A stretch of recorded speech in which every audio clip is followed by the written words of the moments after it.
America ಹಾಗೂ Iran ನಡುವಿನ ಸಂಘರ್ಷ ದಿನದಿಂದ ದಿನಕ್ಕೆ ತೀವ್ರಗೊಳ್ಳುತ್ತಿರುವಂತಹ ಬೆನ್ನಲ್ಲೇ ಮಧ್ಯಪ್ರಾಚ್ಯದಲ್ಲಿ ಯುದ್ಧ ಹೊಸ ತಿರುವನ್ನ ಪಡೆದುಕೊಂಡಿದೆ. ಮೊದಲ ಬಾರಿಗೆ ಯುನೈಟೆಡ್ ಅರಬ್ ಎಮಿರೇಟ್ಸ್ ಅಂದ್ರೆ ಯುಎಇ ಇರಾನ್ ವಿರುದ್ಧ ನೇರ ದಾಳಿ ನಡೆಸಿರುವಂತಹ ವರದಿಗಳು ಹೊರಬಿದ್ದಿವೆ. ವರದಿಗಳ ಪ್ರಕಾರ ಅಮೆರಿಕ ನಿರ್ಮಿತ ಡ್ರೋನ್ಗಳನ್ನ ಬಳಸಿಕೊಂಡು ಯುಎಇ ಇರಾನ್ನ ಬಂದರ್ ಅಬ್ಬಾಸ್ ಪ್ರದೇಶವನ್ನ ಗುರಿಯಾಗಿಸಿ ದಾಳಿಯನ್ನ ನಡೆಸಿದೆ.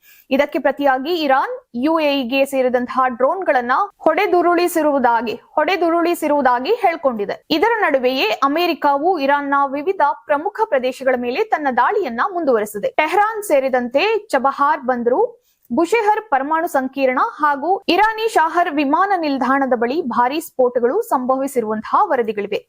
ರೈಲ್ವೆ ಸೇತುವೆಗಳು ಮತ್ತು ಪ್ರಮುಖ ರಸ್ತೆಗಳನ್ನ ಗುರಿಯಾಗಿಸಿ ದಾಳಿ ನಡೆಸಲಾಗಿದೆ ಎನ್ನಲಾಗಿದೆ. ಇದಕ್ಕೆ ತೀವ್ರ ಪ್ರತಿಕ್ರಿಯೆ ನೀಡಿರುವಂತಹ ಇರಾನ್ ಹಾರ್ಮುಜ್ ಜಲಸಂಧಿಯ ಸಮೀಪದ ಕೆಂಪು ಸಮುದ್ರ ಪ್ರದೇಶವನ್ನ ಗುರಿಯಾಗಿಸುವ ಎಚ್ಚರಿಕೆ ನೀಡಿದೆ. ಕೆಂಪು ಸಮುದ್ರದಲ್ಲಿ ಸಾಗಾಟಕ್ಕೆ ಅಡ್ಡಿ ಉಂಟಾದರೆ ಜಾಗತಿಕ ತೈಲ ಮತ್ತು ಇಂಧನ ಪೂರೈಕೆಯ ಮೇಲೂ ದೊಡ್ಡ ಪರಿಣಾಮ ಬೀಳುವಂತಹ ಸಾಧ್ಯತೆ ಇದೆ.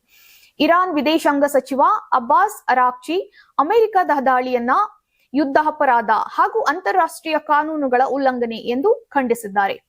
ಮಧ್ಯಪ್ರಾಚ್ಯದಲ್ಲಿ ಯುದ್ಧದ ವ್ಯಾಪ್ತಿ ಮತ್ತಷ್ಟು ವಿಸ್ತರಿಸುತ್ತಿರುವಂತಹ ಈ ಬೆಳವಣಿಗೆಗಳು ಜಾಗತಿಕ ಮಟ್ಟದಲ್ಲಿ ಆತಂಕವನ್ನ ಹೆಚ್ಚಿಸಿವೆ.